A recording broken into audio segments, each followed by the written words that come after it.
اولاد چاہے بیٹے ہوں یا بیٹیاں ہوں، دونوں اللہ تبارک و تعالیٰ کی نعمتیں ہیں۔ بلکہ بعض روایات میں بیٹیوں کی ولادت پر اللہ تبارک و تعالیٰ کی جانب سے اجر کی نوید زیادہ سنائی گئی ہے۔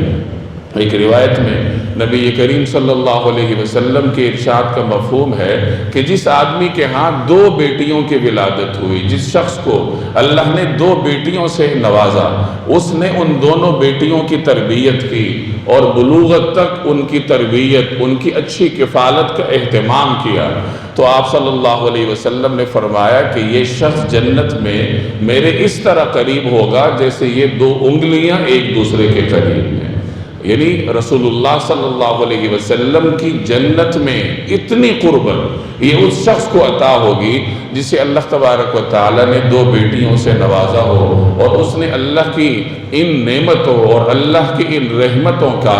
اس طریقے سے ادراک کیا ہو کہ دونوں بچیوں کی اچھی تربیت کی، اچھی کفالت کی، اور پھر اچھی جگہ رشتے دے کر ان کی شادیاں کر دی، تو اس طریقے سے اللہ تبارک و تعالیٰ اس آدمی کو اجر سے نوازتا ہے۔